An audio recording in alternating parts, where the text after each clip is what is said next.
A mighty Egyptian pharaoh died in 400 BC and was entombed in a pyramid. Centuries later, a greedy archaeologist plundered the crypt for his own financial gain. He accidentally roused the ancient ruler from his comatose state. Now the mummy drags his bandaged and tormented body through the night, seeking his revenge.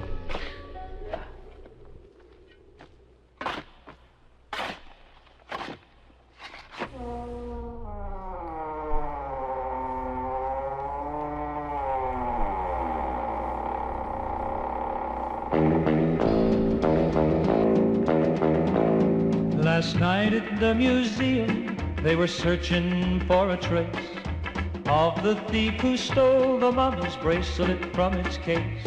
And now tonight the mummy's curse is on his thieving head, for the mummy's come to life, awakened from the dead. Give me my bracelet back. The thief who stole the mummy's bracelet gave it to his love, and now tonight she wears it while the full moon's up above. But as she dances in his arms, a chill is in her veins. She seems to hear a ghostly voice echo this refrain. Give me my bracelet back. At last the dance is over, it's time to say goodnight. Her lover sees her to the door, she holds him very tight. She whispers, please don't leave me. Then upon the stairs, their blood runs cold because they see the mummy standing there. Give me my bracelet back. The mummy, he stretched out his hand to take the bracelet back, and where his fingers touched the flesh, it began to crack. Then right before her lover's eyes, she turned to stone. At least that's what they told him when they took him to the home. I got my bracelet back.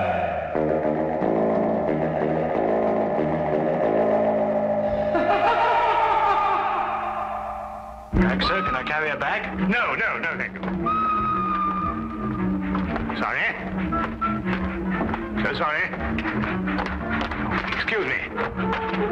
What, sir? What, sir? Sorry. Watson, hurry up. Come on, the train's going. Yeah, just a minute here. Excuse me. Was it a close call, Holmes? It certainly was. If you hadn't lingered to pass the time of day with that barmaid, we'd have had ample time. How did you know that I... Your elbow, it's wet. Well, you've obviously been leaning on a bar somewhere. And if I know you, it wasn't a bar man. Was she pretty? Yes, he was a lovely young lady. As a matter of fact, came from Lancashire. Hasn't been in London very long. Blinko Watson. Sardines Dalton. Oh, I say, what a small world it is. Oh, good old Blinko. Best smile of the school ever had. I say, oh, man, you're putting it on a bit here and there, aren't you? Oh, particularly there. Oh, well, you know. Say, Holmes, do you know sardines? How do you do, sardines? Did you say Holmes? Not Mr. Sherlock Holmes. Oh, I see you've been reading about him in the papers, what? Oh, can't read anything else these days except about that last case of yours, Mr. Holmes. Yes, well, that presented a bit of a problem at first, but we managed to nail it before the finishing line, didn't we, Holmes? Oh, we did, Blinko. You know, I wouldn't be at all surprised if you were going fishing. Yes, we're going to Witchenham, no? Why, of course. I'm living at our old family place, Forthingham. That's near Witchenham. Oh, I say. Something wrong, man? No, nothing really. I don't want to bother Mr. Holmes with my troubles. What sort of trouble, Mr. Taunton? Well, yes, it's my mummy. Oh, Lady Taunton. No, my Egyptian mummy. Is your father married again? Oh, no, don't be silly, Blinko. One of those Egyptian fellows who were mummified thousands of years ago. That sort of mummy. Oh, you have that sort of a mummy? Yes. My Uncle Joseph sent it to me from Egypt. He's an archaeologist, you know. Well, it seems an odd thing to have sent you. Last year he sent me a crate of sand. Sand? Yes, from Sahara. The desert, you know. Just sand? Yes, that's all. Just sand. Arrived one morning like the mummy case. Mummy case? Yes, a chap called Amenhotep. No. Amenhotep. Priest of the 14th dynasty or something. Anyway, that's what Professor Van Tolkien said. Professor Von Tolkien? Yes, he's a colleague of my uncle's. Lives quite nearby. He couldn't fathom what was wrong with the mummy either. Precisely what is wrong with your mummy, Mr. Taunton? It laughs. I beg your pardon? It laughs. Laughs? Quite. How does it laugh? Well, now, we go something like this. No, not really like that. It's much eerier than that. More like this. See, when does it laugh? Oh, practically any time. Well, have you seen it laugh? Me? Oh, good heavens, no. Why don't you give it away? I can't. Nobody wants it. I say, Blinko. No, I'm awfully sorry. We couldn't. Well, look, why don't you burn it or chuck it in the river or something? Oh, well, now, I know this sounds silly, but there's an inscription on it. There's something like, who destroys my sleep, destroys himself. Professor Van Tolkien's translated it for me. Yeah, but you don't believe all that rubbish, do you? I mean, Egyptian capers and all that. Well, no, I don't actually believe the curse, Blinker, but I've got to do something. Well, I'm engaged to Rowena Featherstone. You know her? No. Oh, she's a lovely girl. She's got an aunt, regular old Batlax. Well, she keeps after Rowena to break off the engagement. Says a chap who keeps an Egyptian mummy who laughs, well, he can't be very reliable. Yeah, well, I understand that. Yeah. Oh, I say. Would you like to come over to my place and see if you can stop him laughing? Oh, now, look, old boy, we were going fishing, you know, and Oh, it might prove interesting, Watson. A mummy that laughs.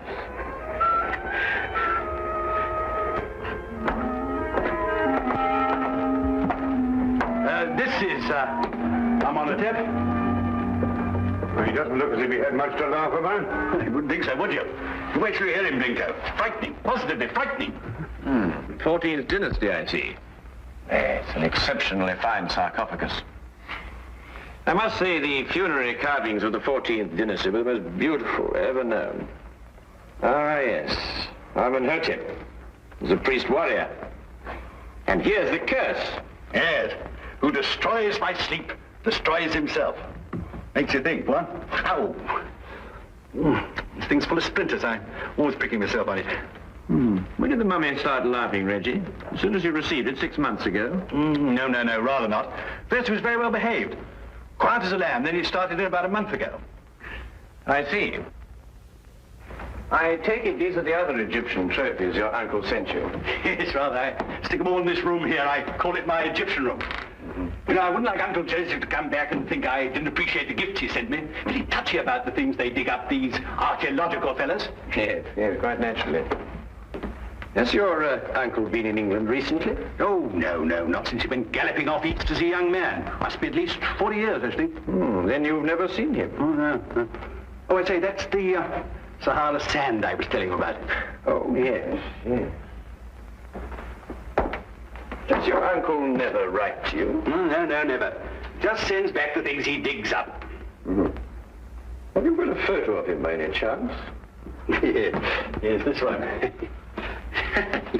It was taken when he was up at Oxford. I think he must have changed by now, you know, 40 years. Ravages of time and all that. Yes.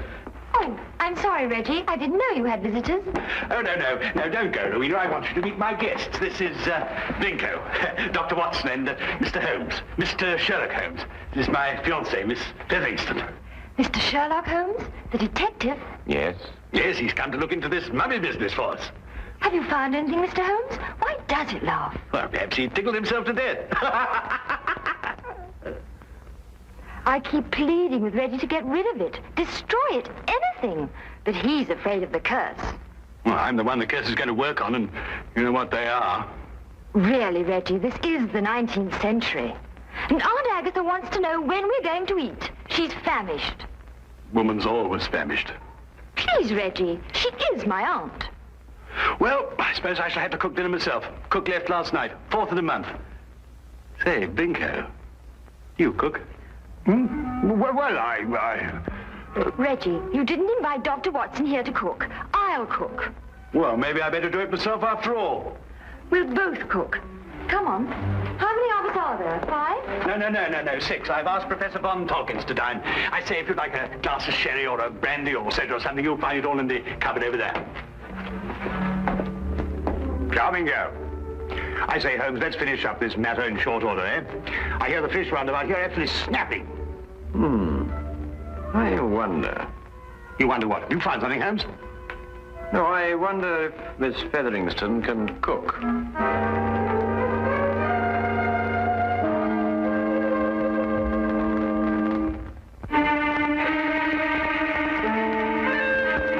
A doctor, young man, you say? A veterinary, no doubt. Madam, I'm a graduate of the Royal College of Physicians. I specialize in human beings. And you detect, young man, I understand. Yes, madam. I detect. Work with the police? Well, on occasion. No wonder the crime rate's going up. Rowena, do we or do we not eat? It is over, Auntie. We're bringing the food in. Reggie tells me you've recently come back from Egypt, Professor. Yes, Mr. Holmes. Just a few months ago. I have retired from active participation in Egyptology. I see. I understand that you met Reggie's uncle while you were out there.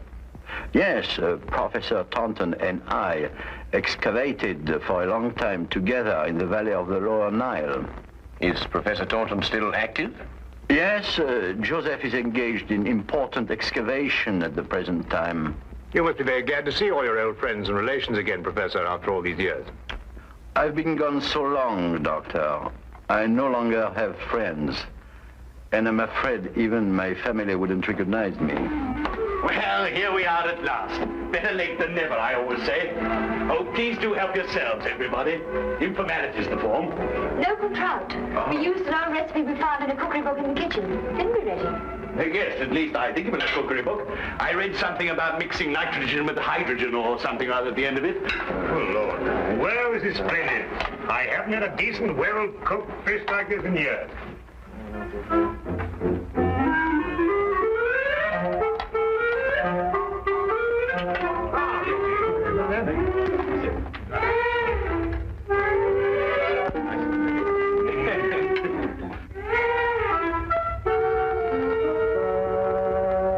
Rubber. Sheer, unchewable rubber. I think it's very edible. What do you think, Holmes? Quite. Who knows? A sauce might have improved it. Somehow. It's quite delicious, Miss Featherington. I believe you're accustomed to eating beetles and locusts, which I'm told are considered delicacies in your...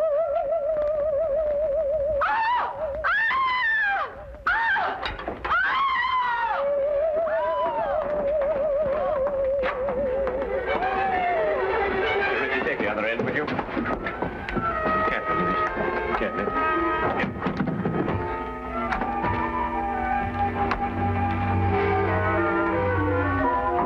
This time we heard it ourselves.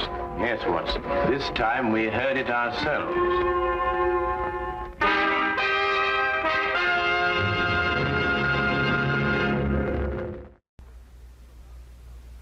And now we return to the case of the Laughing Mummy.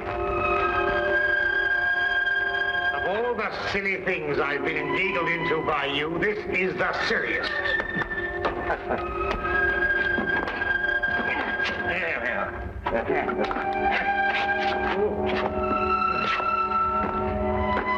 What What do you expect to find up here? Something I discovered earlier this evening, Blinker. Do not address me by that ridiculous name. Ah! All right. All right, old chap. I'm all right now. But if I kill myself, I shall hold you personally responsible. Good. No, we managed it somehow. So I had my doubts on several occasions. Now, we'll soon know now. Know what? Unless I'm mistaken, this is our laughing mummy. But this is only a weather vane, Holmes. Ah, yes, but one that laughs. Listen. Good heavens. Well, it is laughing. It would appear to be so, wouldn't it? Especially with a mummy in the house. When the wind is in a certain direction, the weather vane acts as a whistle, and the resultant sound is funneled down into the Egyptian room below. But that's marvelous, Holmes. How did you stumble onto it? Well, in dealing with the occult, Watson, it's best to remember the natural phenomena come first. Here, give me a hand with this, would you?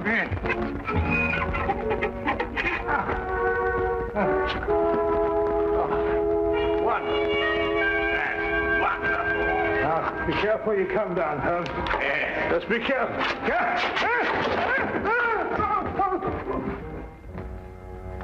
Here, Watson, would you hang on to this, please? Watson, are you taking it?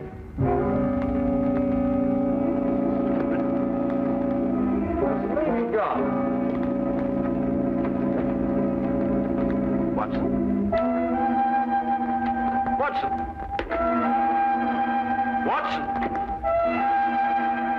Do you think they know what they're doing, Reggie, dashing out of the house like this? Maybe not Blinko. Well, Mr. Holmes seems very capable. Oh, yes. He's the reliable type. Doesn't say much, but when he does, it's to the point.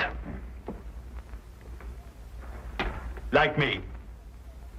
Tell me, Professor, is this the first mummy you've ever heard of that laughs? The very first, Miss Featheringstone, and I'm quite sure that... Dr. Watson, what's happened? I slid off the roof. Landed in the rhododendron. Not my rhododendrons, Blinko. I've entered them in the local flower show. You may now withdraw your entry. Reggie, how long has this weather vane been on the chimney? Oh, about a month. I see. And it was about a month ago that the mummy started laughing. Yes, that's right, Mr. Holmes. It will now stop laughing. It was caused by the wind striking the weather vane, which then blew down the chimney and caused a sound which resembled a laugh. Well. Good heavens above. Mr. Holmes, how terribly clever of you. You found it out all by yourself? I, too, was on the roof, Miss Featheringstone. Oh, I know. I think you're both terribly clever. My compliments, Mr. Holmes. The simplicity of the explanation escaped us all, though I knew, of course, there was an explanation. Well, now we can all go and finish dinner.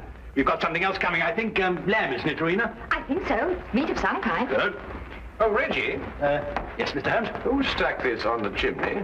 Well, I did. It was lying about the place, so I stuck it up there to keep it out of the way. Oh, I see. Thank you. You know, I believe I'll miss him laughing. Made him human somehow. Almost chummy. Chubby mummy.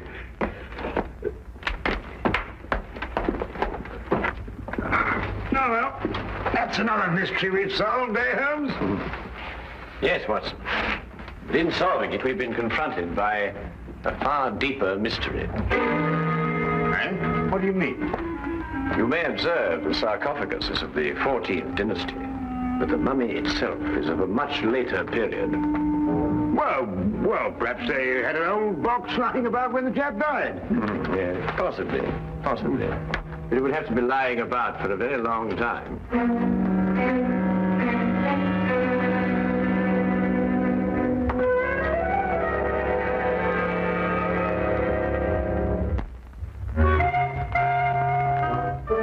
Morning, everybody. Isn't it a lovely morning? Simply gorgeous. Good morning, Miss Featheringstone. Yes, it is indeed a lovely...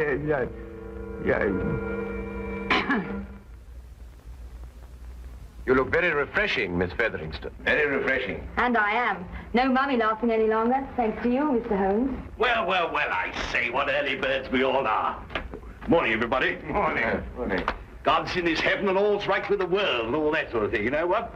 There's no need in invoking the name of the deity. I wasn't. I was quoting a bit of poetry or something. Shakespeare, I think it is. Tennyson, darling. Oh, really? Oh, Actually, Miss Featherston, I think, if I'm not mistaken, it's a quotation from Robert Browning. Ben Ezra. Pippa passes, Watson. Oh, yes, of course. Pippa passes. I knew it was something like that. Good morning. Oh, good morning, Professor. Morning. Have a cup of tea or a baked egg or kipper or something here, what? No, thank you. I just wanted to return this book. Oh, I say it's awfully decent of you, thank you. Oh, Professor von Torkins. Yes, Mr. Holmes? Reggie has a 14th dynasty vase in the Egyptian room, which rather puzzles me. I wonder if I could impose upon you to clarify a point for me? It would be my pleasure, Mr. Holmes. Should we see it now? If it wouldn't be too much trouble, Professor. Not at all. Thank you.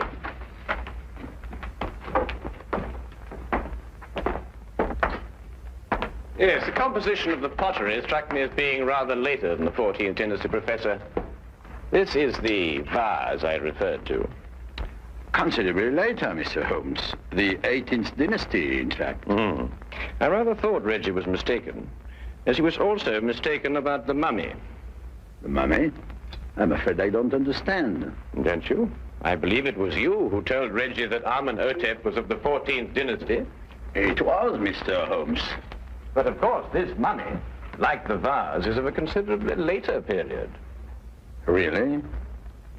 How much later would you estimate, Mr. Holmes? Well, I'd say, 4,000 years later.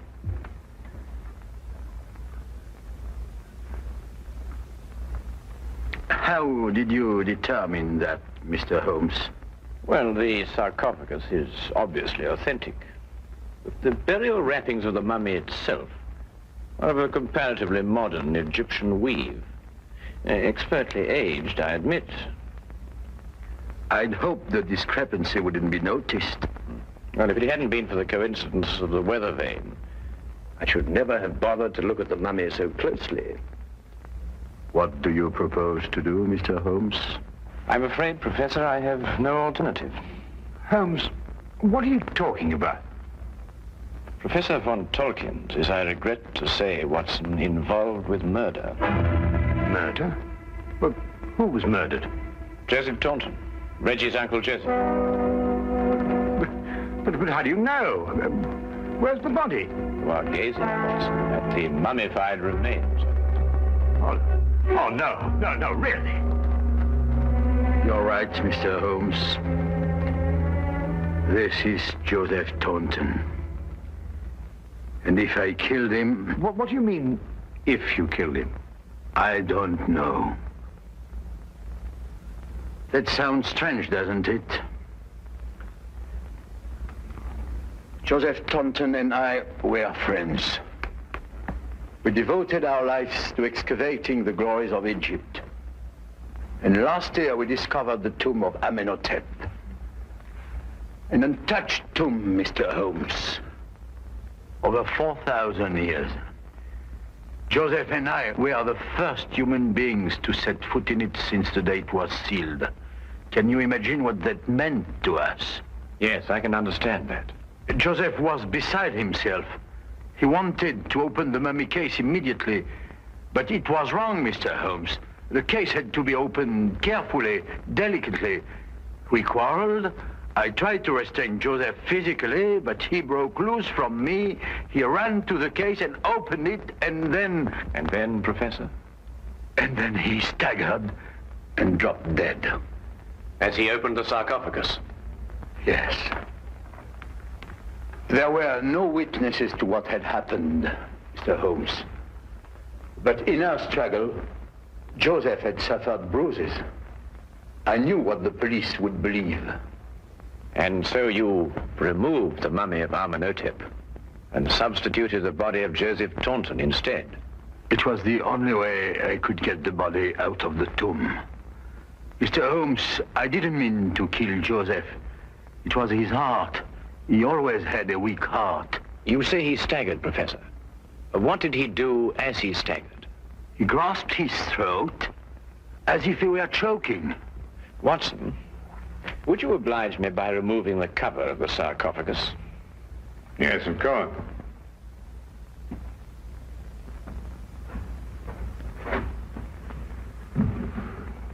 Ouch! That splinter.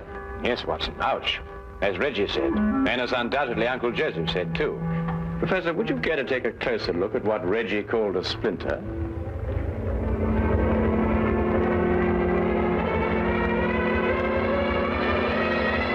What?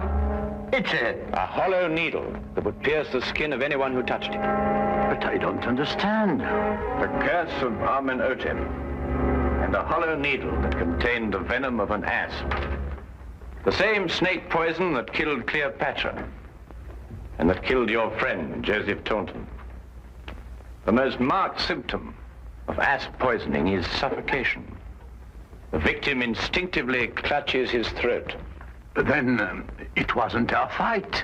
No. And traces of the poison may still be found in the body, even after mummification. I say, Holmes, you don't think there's any of that poison left in the needle, do you? Because, well, if so... The next few minutes will determine that, Watson. What? Well, how's old Amenhotep doing? I bet he's feeling down in the mouth now he's stopped laughing. You'll be glad to learn, Reggie, that the professor has offered to take the mummy off your hands. Oh, I say, that's awfully decent of you, Professor. What you going to do with him? But he's also considered giving it a fitting burial. Oh, of course. Now, why didn't I think of that? Do you realize what this means, Rowena? Now we can be married. That old... I mean, your aunt, well, she won't have a leg to stand on. But, darling, Aunt Agatha really likes you. She just pretends to think you're not very bright. Really? She likes me? I think so. Oh, well then, let's go and tell her the good news. Thank you, Mr. Holmes. Not at all, Professor. Holmes! Holmes! What? What's the matter? Why? You look ill. It's the poison. I can't get my breath. No, relax, Watson, relax. If there'd been any poison left in that needle, Reggie would long since have joined his ancestors. Unfortunately, the curse only worked once. Oh. Ridiculous. Yes, oh, but Holmes. Oh, that's all very well, but I still can't get my breath. Not again. It's probably the food we've been subjected to. Yes, I myself would prefer some of that fish that you insist on pursuing up and down the waterways of England with such wild abandon. Yes, of course. Curse. Utter nonsense.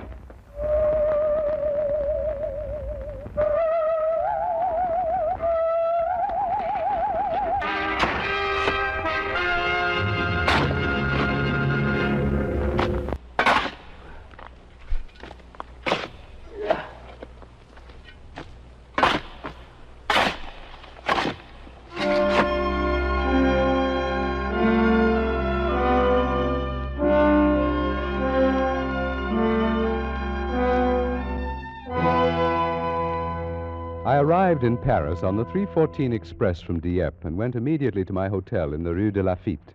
My actions so far had worked out according to my planned schedule. I slept for exactly 2 hours, got up and dressed, donned a greatcoat, walked down the Avenue de l'Opéra, and entered a side door of the Louvre. Once inside, and amid surroundings entirely familiar to me, I made my way immediately to the Chamber of Egyptian Relics, or more specifically, to the cabinet in that chamber which contained the El Kab collection of papyri. Drawing out the particular roll I wished, I placed it on a nearby table, sat down, began to study it, when I noticed one of the museum attendants who was polishing some brasswork across the room. His face struck me as being curiously Egyptian.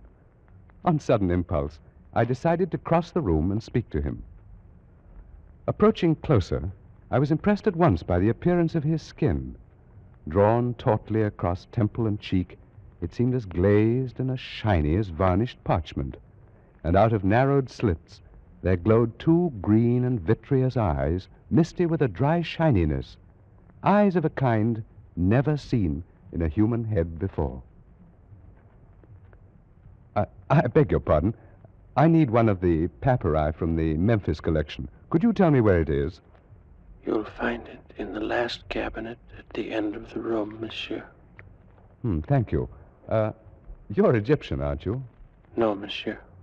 I am a Frenchman. But, I thought perhaps If that... monsieur will excuse me now, I have other work to do.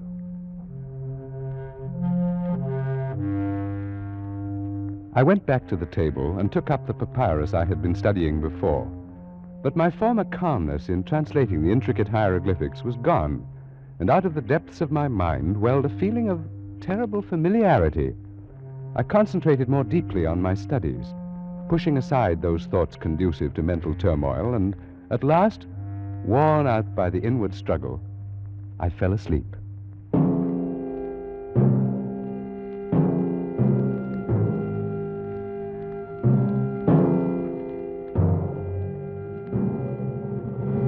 I awoke with a start, not remembering where I was.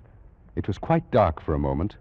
Then gradually my eyes focused on the glints of moonlight reflected from the glass tops of specimen tables, from the shiny varnish of the mummy cases, and I realized with a feeling of sudden dread that I was alone in the Egyptian room of the Museum of the Louvre, locked in for the night.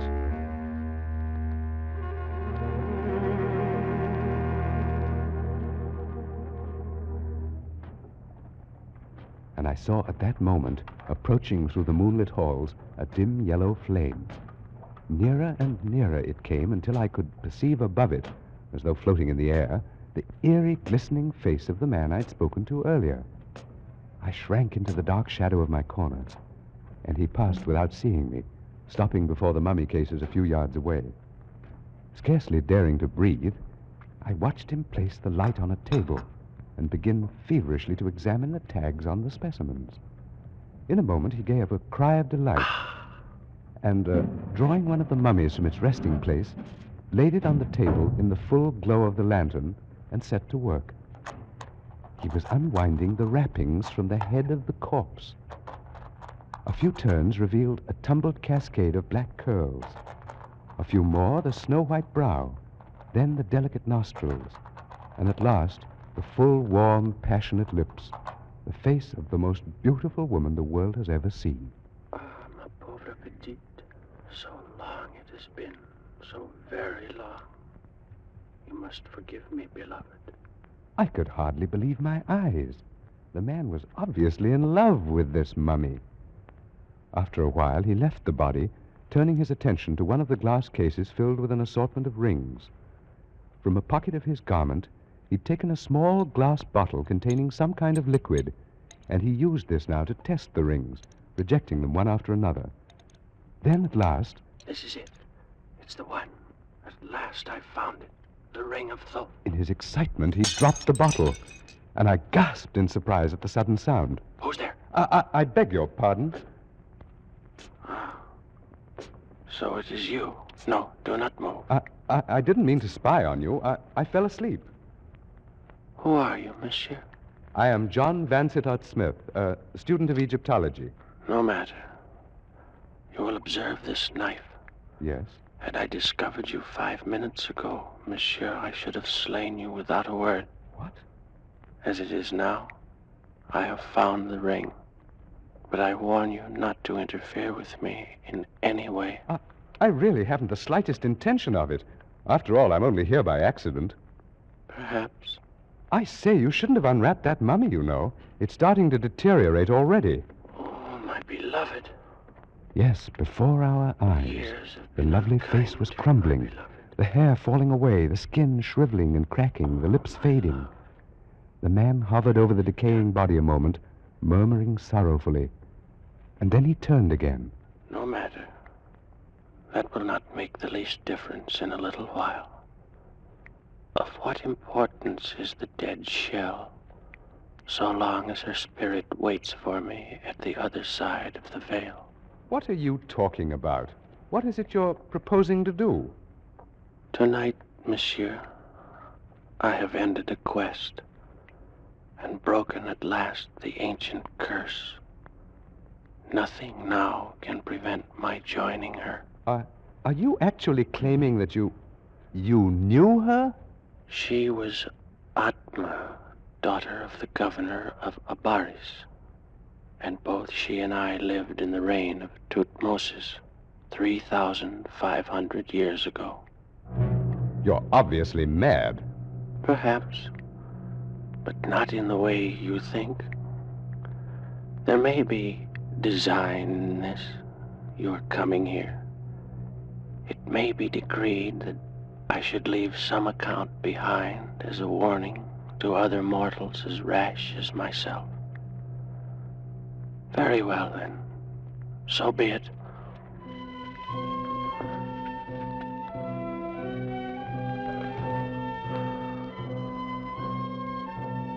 I am, as you surmised, an Egyptian. My name was Sasra, and my father had been the chief priest of Osiris in the great temple of Abaris, which stood in those days upon the Bubastic branch of the Nile. I was brought up in the temple and was trained in all those mystic arts and sciences known to the priesthood.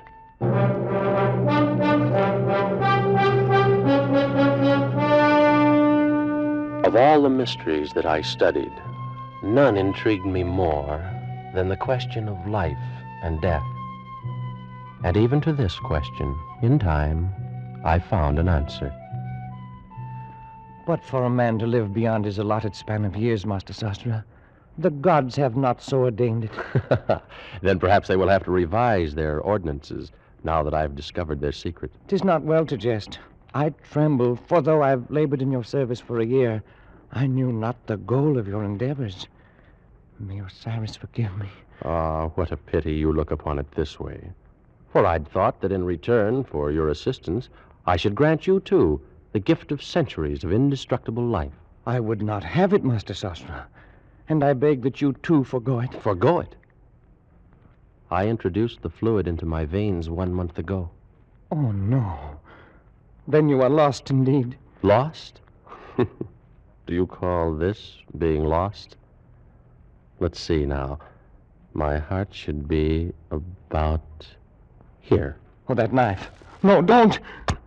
Master, you've killed yourself. Not at all.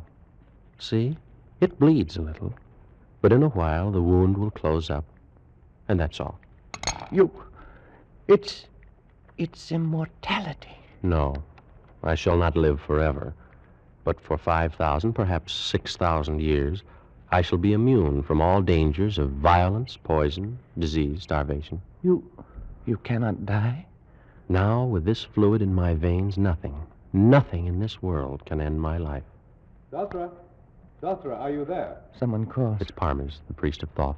In here, my friend. Enter. Oh, greetings, Sastra, master of sciences, and his worthy assistant. If you will excuse me, masters, I go to make my peace with Osiris. What's wrong with your helper, Sastra? The thought of a well-nigh eternal life has frightened him into gibbering superstition. Then you still believe in the discovery? Believe in it? Parmes, my friend. Look. By the heavens, what a scar. It pierces the heart. It was done only a moment ago with this knife. See? I can put it back in the wound. So. You suffered no ill effects? None whatever. And if I turn the knife in the wound, that would do you no harm? You may try it. I feel nothing. I walked last week in the snake pits by the river, was struck innumerable times. It caused no harm. By the great Anubis. Will you have it then? Out of all Egypt, I have chosen only you, my friend, to share the gift. But the choice is yours. I'd be a fool to refuse, Sastra. I'll have it. And now, what must I do? First, we must open a vein in your wrist, like this. Oh. Then, we drip the elixir slowly into your bloodstream. Steady now. I don't feel anything. There is no sensation. It is done. So simple? There is nothing more? That's all. And now done, it can never be changed. It seems incredible, supernatural. It's no more than a chemical discovery, but with it, while all this about us passes away, you and I, Parmes, will live on for 50 centuries. Think of it, my friend. 5,000 years of life. 5,000 years. Only the two of us. Listen, that noise. Some procession must be passing in the street. I have an idea what it may be. Come on over to the window. Clear the road Stand back and make way for the loveliest pearl of Thebes. She's being carried on the shoulders of slaves, Parmes. She must be some woman of rank. Her name is Atma. She's the daughter of the new governor. Her curtains are drawn back. Perhaps we'll have a look at her. Oh, Parmes. Mm-hmm. Is she not beautiful? She is the most desirable, the only utterly desirable woman I've ever seen in my life. Yes. I saw her yesterday at the temple. Then you're most fortunate, my friend. You've had 24 more hours to dream about her than I have had. I must know her, Parmes. I must make her love me. I'll send gifts. I'll call on her tomorrow. Oh, it has to be then. I couldn't wait any longer than tomorrow. A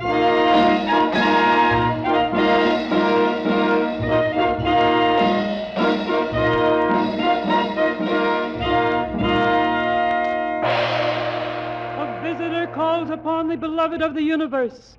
He is Sasra, priest of the temple of Osiris. Well, bid him approach. Enter, Sasra. Oh, most beautiful of all Egypt, I cast myself at your feet. That's a noble ambition.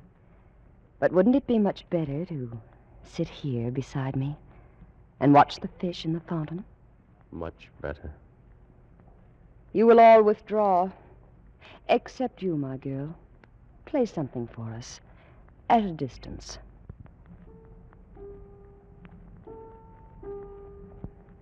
Well, Sasra, for so I understand you're called, am I to deem this an official visit by a master of the temple? Oh, Atma, my beloved. That is, no, it is not official. Oh? Perhaps then you wish to see my father on personal business of your own. Oh, no. No. I shall pay my respects to him at some other time. Then could it be I you've come to see? Yes, yes. And since you've said the visit's not official, your reason must be a personal one. Oh, it is. Well, what is it? Atma, I have known women who are famed for their beauty throughout the valley of the Nile.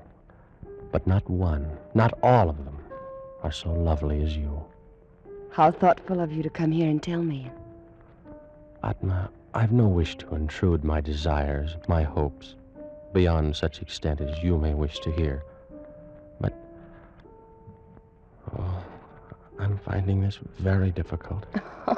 Sasra, I've been told that you're a master of science, that you've unlocked the secrets of the universe, learned all the mysteries of nature itself. Your informants have been most generous. Yes, I'm inclined to think so. What? Because you've discovered nothing at all about such a simple thing as a woman's heart.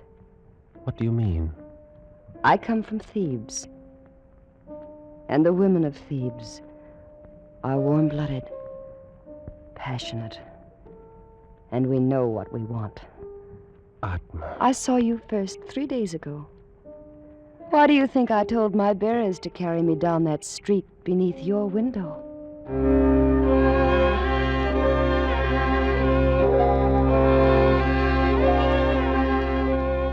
And so, miracle of all miracles, Atma loved me. Worshipping the very ground her feet had trod upon, I lived through those glorious weeks, and with it all, our love grew apace. But one thing bore heavily upon my mind, and I came to speak of it more often to my beloved as we sat and talked by the fountain in her garden. Look, Sasra. See how the stars shine from the water? Yes, Atma. More lovely even than their glow in the heavens. Are they very old, the stars? Very old, beloved. As old as time. And they'll go on gleaming there, long years after you and I are gone and forgotten. Atma, my dearest, we've talked of this before, and I know it distresses you to think of it. No, Sasra. Tonight everything is beautiful. We shall not talk of death. Not of death, but of life. They're only counterparts of one another. Oh, if we could only live together, grow old together, and die in the same instant. But how much better to live and love 5,000 years? Will you not do it? Does so long a time seem too great for the love you feel for me? Beloved, no. The time would pass in an instant, and the loss then be no easier borne than now. Then why draw back? Will you not take the elixir now, tonight? I'm afraid, Sasra, we'll anger the gods. We will outlive the gods. They will have their revenge. Whatever occurred, we'd be together. Yes, I've thought of that. Were it not so, I'd not even consider doing it. Then you'll do it. Atma, you'll do it. I need more time, only a little more to assure myself. How much? Tonight, Sasra. Give me tonight. Every hour you live without the elixir is another hazard. All right, then. Tonight. And may Isis herself guard over you until the fluid courses in your veins.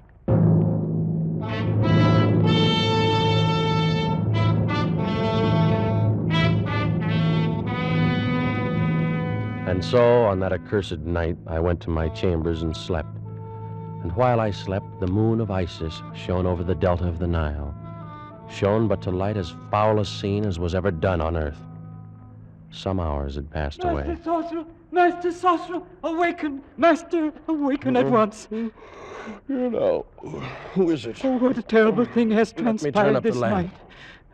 You're one of Atma's slaves. Why do you come here? Oh, Master, Master. What has happened? What's the matter? Speak. It is she, the light of the world. Tell me what has happened to her. Master, Master. Brigands came in the night. She is dead. You lie. You lie. Oh, Sasra, the slave speaks the truth. Parmes, my friend. What foul joke's behind these words of his? It's not a joke. Atma is dead. You, slave, depart from us. Yes, masters. By your gracious leave, I depart. Such a thing cannot be. Oh, of course. The two of you planned it together, sought to frighten me out of my wits. It's very amusing, really. But I was terrified for a moment. Atma no longer lives. She was stabbed to death only a short while ago. No. Oh, no. She can't be dead. She is dead, Sosra, and for all eternity. I must go to her. Surely something can be done. I killed her. What is it? What has happened? I killed her. Oh. I struck her through the heart with this very knife. You, Parmes. Why? Because she loved you. Why? And because I loved her. You, my friend. She would not look at me. And for that you would lose her to both of us forever? To both of us, Sosra? I think not. By the living Osiris, give me that knife. That's it. Strike. Again. Here's the heart. Here, strike. Again and again, Sosra. Wait. What foolishness. I cannot kill you. You're wrong, Sosra. You have killed me. Those were grievous blows. But the fluid, that cursed elixir of life, it runs in your veins as well as mine. True. But in mine is also the antidote. You lie. There is no antidote. Yes, day and night. These many weeks I've worked, and I found it. You couldn't have. Is there more of it? Yes, a very little. But you'll never find it. Where is it? Tell me where it is. In the ring, Sasra. In the ring of Thoth. And you'll never find it. I will, I must. Go on, live. Live your 50 centuries. And every hour of them, think. It was your hand that struck me down. With the same knife that took her from you. Think while I go to join her. Oh, no. You're not dead. You're not! No! No! No! No!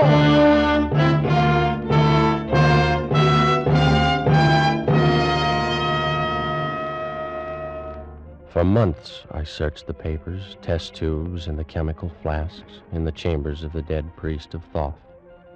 Searched and found nothing. I sifted the sands where he'd walked, questioned his slaves and servants, and learned nothing. Every moment of my life, my terrible and unwanted life, was devoted to an unceasing hunt for the ring of Thoth. and all to no avail. And in time, a horde of barbarians overran the city of Abaris, and the sands of the desert buried forever the last of my hopes.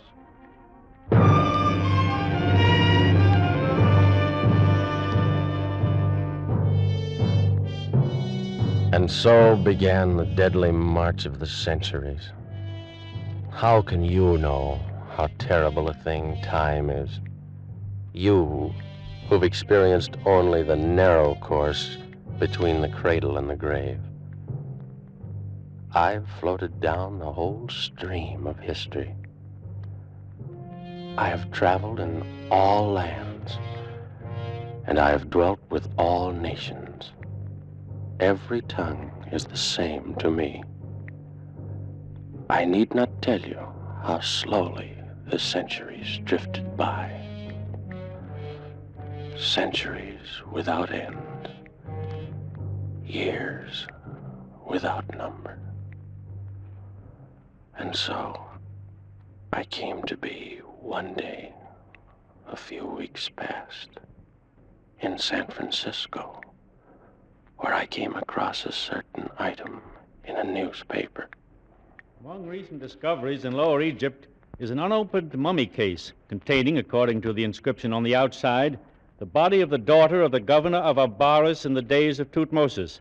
In the same burial crypt, dropped into a crevice between the stones, was found a large platinum ring of singular design. Both specimens have been sent for examination to the Louvre in Paris.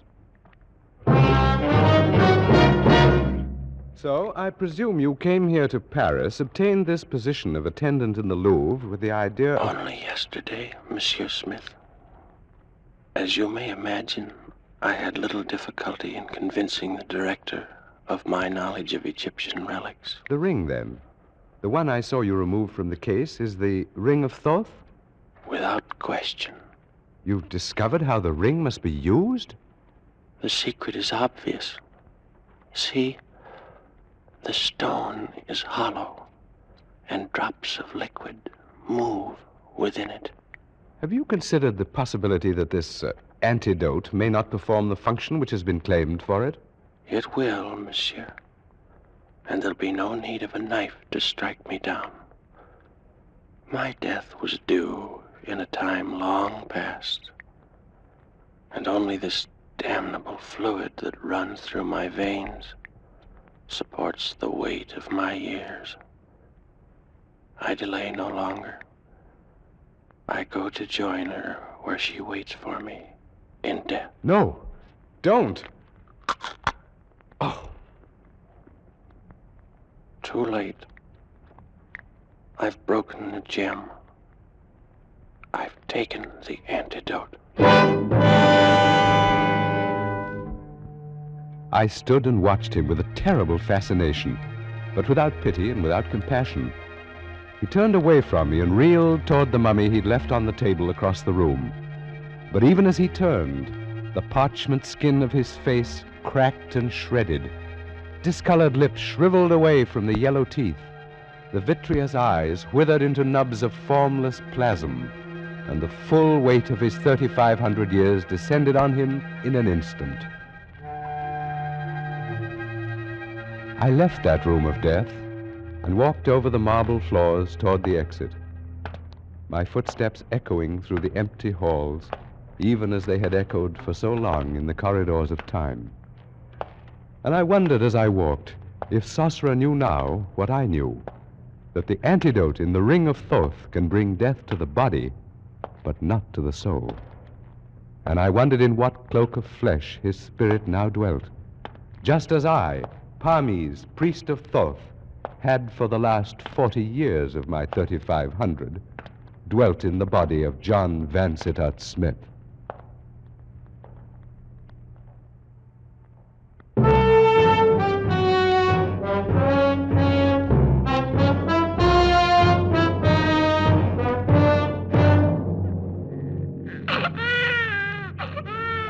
Doctor, he's so little and so red. Well, now, he's only 2 days old. But he doesn't look a bit like either his father or me. Give him time, my dear.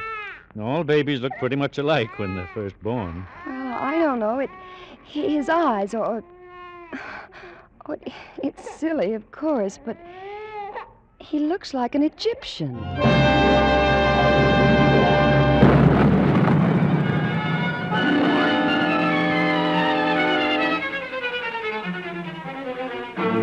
It happened to Second Lieutenant Walensky of the United States Air Corps, Lieutenant Harold Walensky of Chicago, Illinois.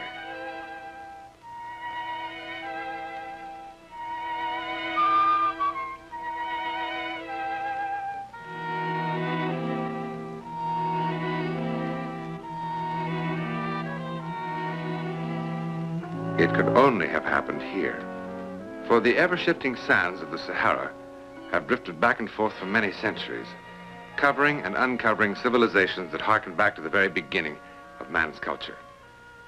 Their dry and ancient weight still hides many secrets of antiquity, some of which may never be discovered, as this one might not have been except for the strangest story in the annals of archaeology.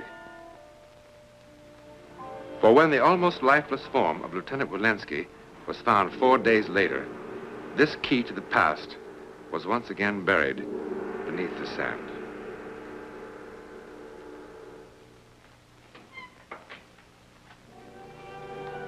If Lieutenant Walensky had died on the Egyptian desert, that would have been the end of the story, as it was for too many in those years of 1941 to 1945. But Lieutenant Walensky did not die. Not entirely.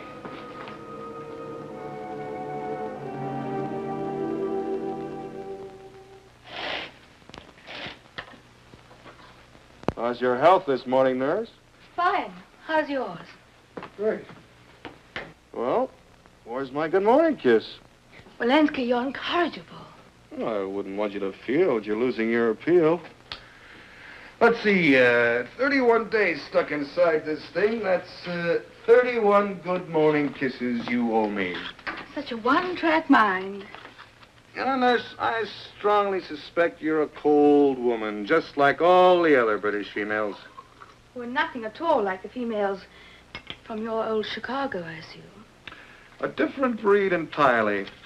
You know, if you English women don't change your attitude, the race of English men will soon become extinct. I gather you've made rather an extensive survey in this subject. Oh, I was stationed in London for 6 months.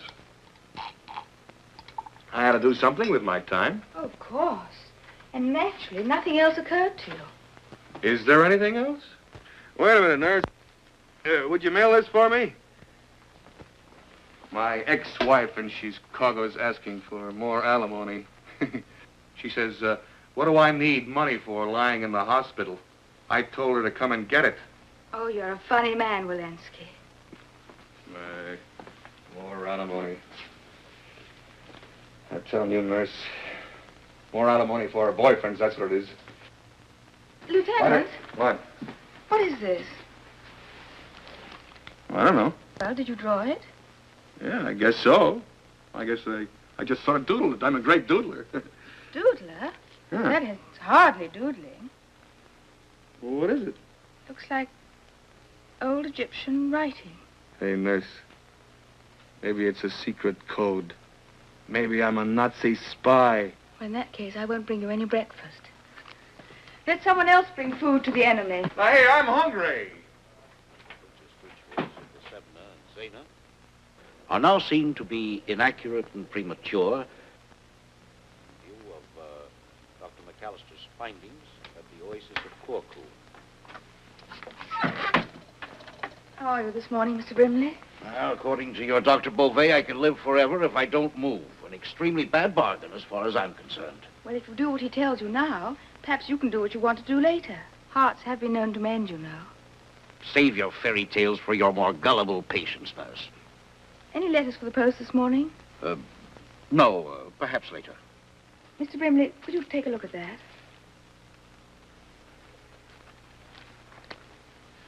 It is old Egyptian writing, isn't it? Who drew this? Lieutenant Walensky, the young flyer across the hall. I told him I thought it was. Take me to his room, No, nurse. but the doctor said... Hang the doctor. Doctor has plenty of time. I haven't.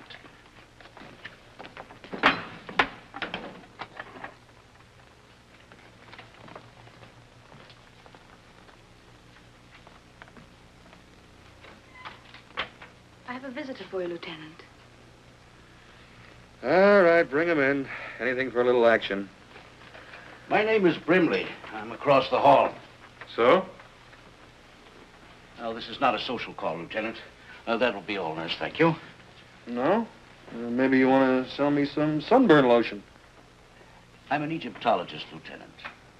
An archaeologist specializing in the ancient Egyptian civilization.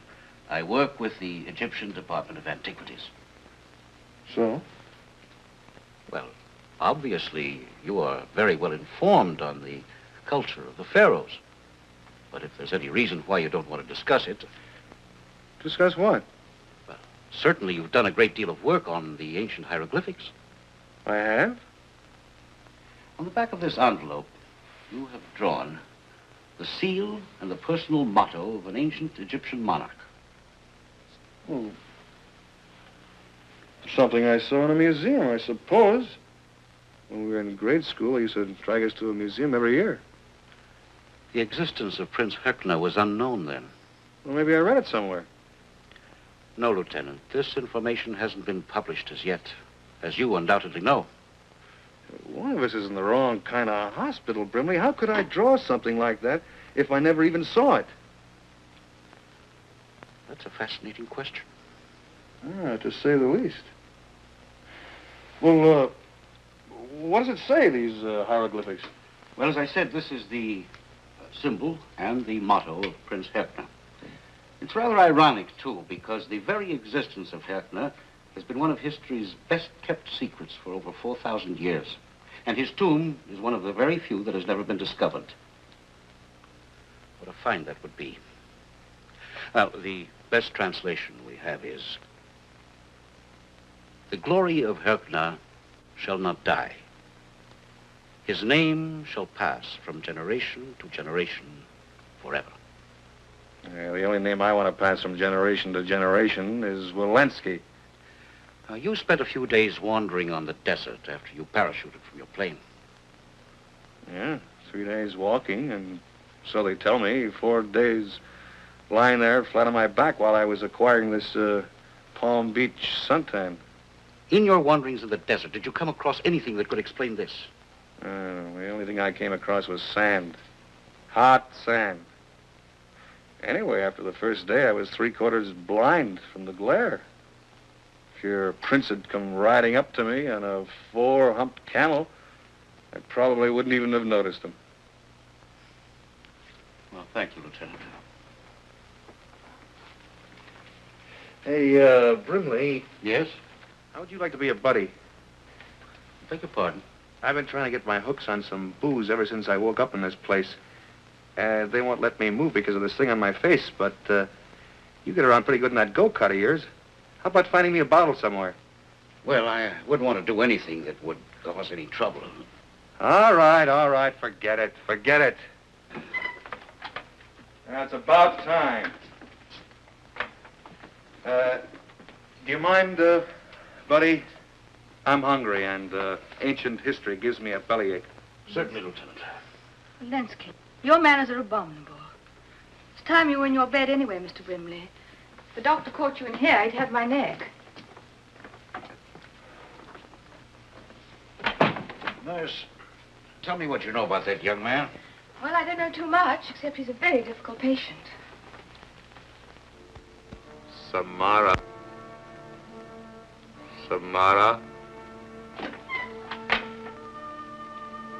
There is a river that flows through my heart and bends and turns to a temple and a city. There in the garden that grows to the river's edge, Samara walks.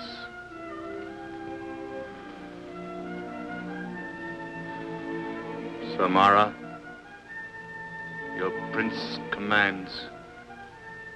Tonight, at the apex of the moon, We will meet in the royal gardens at the river's edge.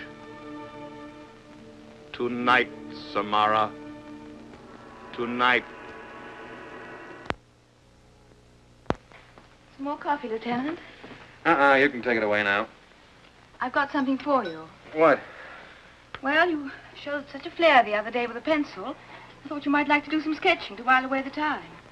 Well, aren't you the little ray of sunshine? Therapy for the disturbed patient. Well, I only just thought that you might... Oh, all right, I'm sorry. I shouldn't open my big mouth.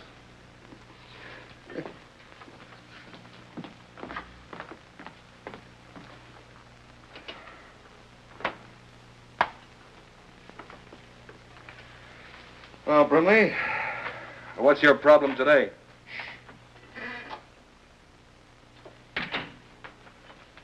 I know it's a little bit early in the day for this sort of thing, but I thought you might like to have some of this.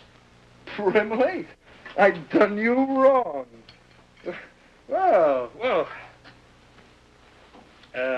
Sorry, I only have the one glass, but with this thing on my face, I'd have to make pretty much of a mess trying to drink out of the bottle.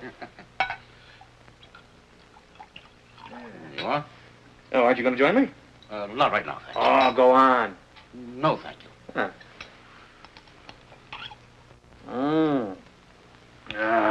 That's better.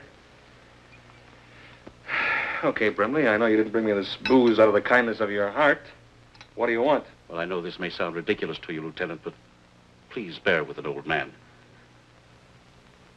Does the name Samara mean anything to you, Lieutenant? At the moment, it seems to mean free booze. It doesn't sound at all familiar, even vaguely? If I say yes, do I get another shot?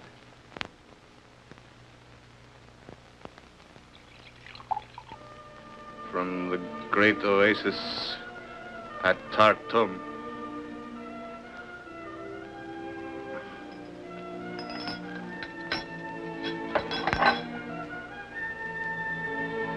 Lieutenant. And the people shall be freed of the harvest sickness. Yes. Herkner. Huh? What's going on around here? What are you doing? Recording my snores or something? How do you feel, Lieutenant? I'm hungover, that's how I feel. What were you doing? This may seem very strange to you, Lieutenant. Perhaps by some happy accident, by a fantastic stroke of luck, I happen to be in this hospital with you now. What are you babbling about? You wouldn't understand it. I hardly understand it myself. Nothing you said so far has made any sense. Wait a minute.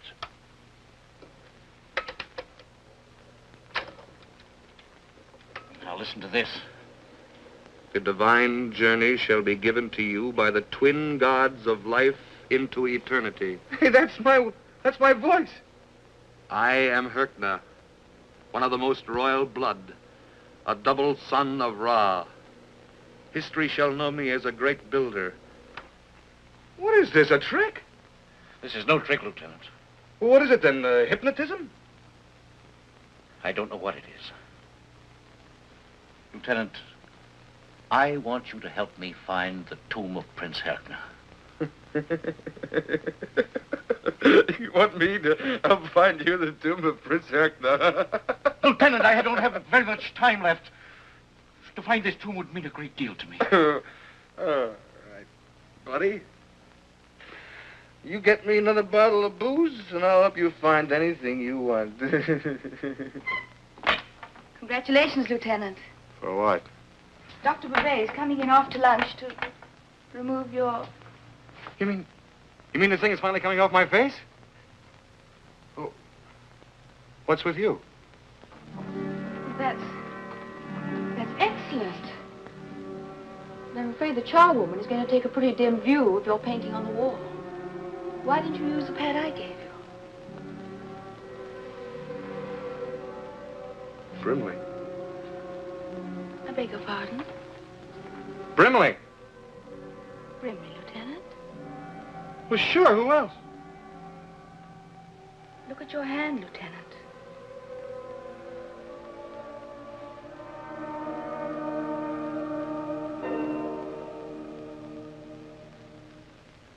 I hope you're fully prepared, nurse.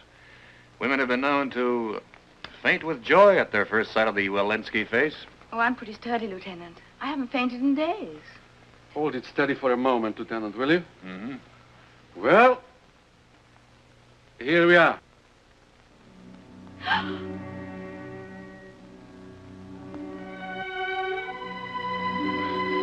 What's the matter with you two? Well, that's a pretty funny gag, but I'm not that beautiful.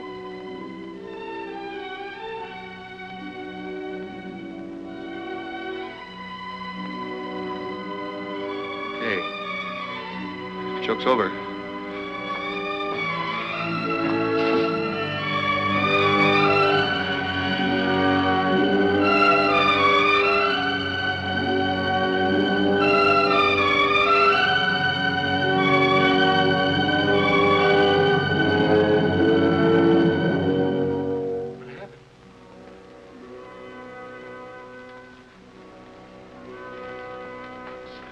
What happened?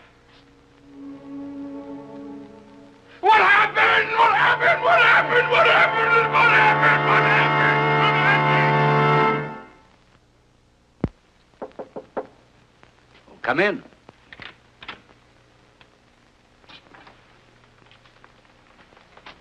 Hello, Lieutenant.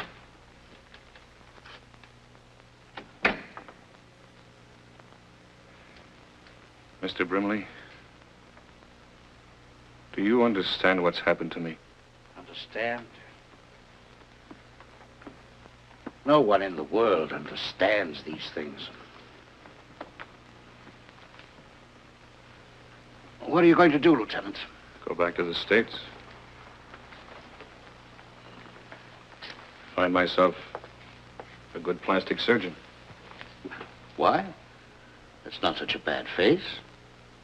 Rather handsome, as a matter of fact. It's not mine. Who wants to see the face of a stranger every time he looks in the mirror?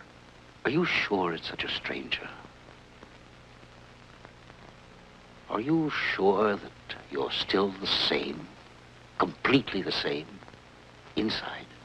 Of course. Why wouldn't I be? Well, why do you have that face? Or? There, where the rays of the morning light shall each new day shine through the great... Look, I just came in here to say goodbye to you and to say I'm sorry I can't help you find this Herkner's tomb. I know how much it means to you, and I know you got some wild idea that you think I can help you, but it's a waste of time, believe me. It'd be a waste of time. You're leaving tonight. The first thing in the morning. Well, good luck to you anyhow, Lieutenant. Thanks. I can use it.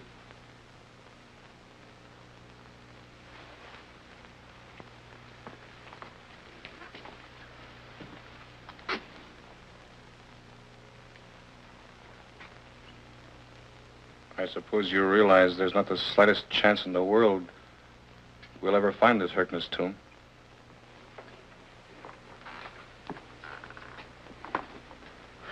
Thank you, Lieutenant. I'll make the necessary arrangements immediately.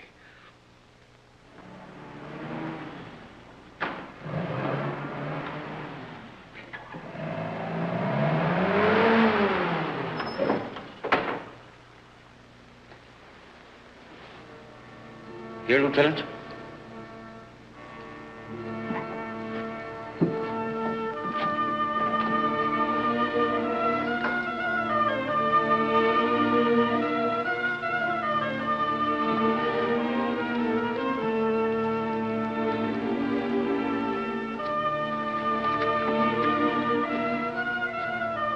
Lieutenant.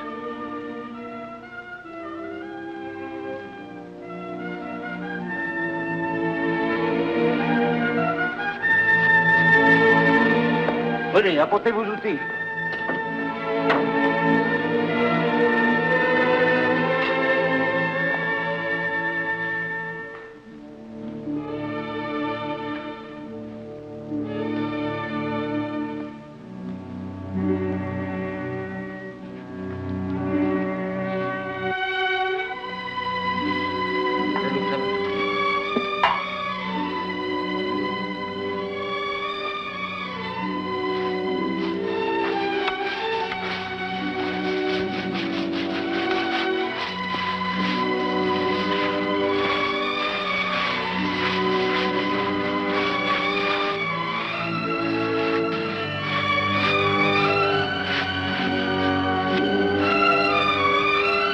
C'est ici. Commençons.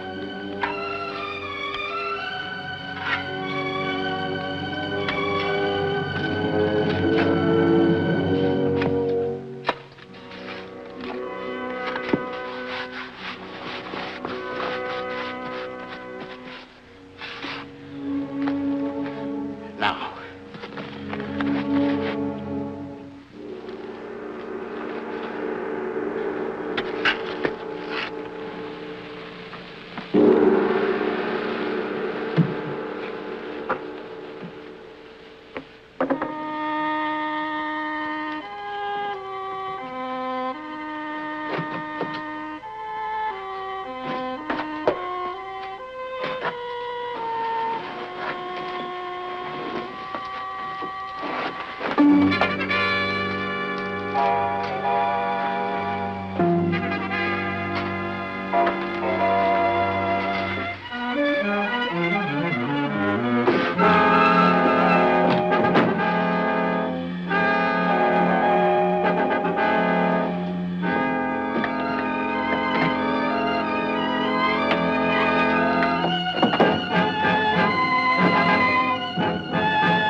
Back in my tube. I said, Mr. Mummy, what you used to do?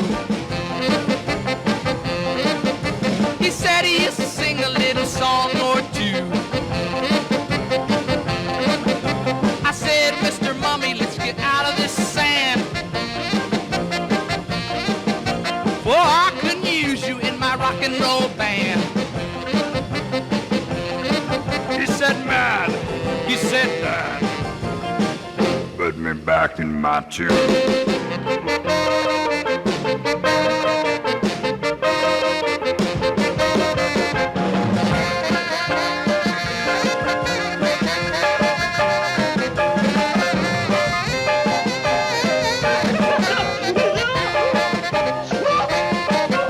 I travel the nation from coast to coast with my friend Mummy, the rock and roll ghost. One day the fans were waiting for his autograph. When they saw him, they mobbed him and tore him in half. I said, say something. He said, in my tube. You all right, Mummy? All right. All right. You sure you're okay? Okay. All right. Shut the box.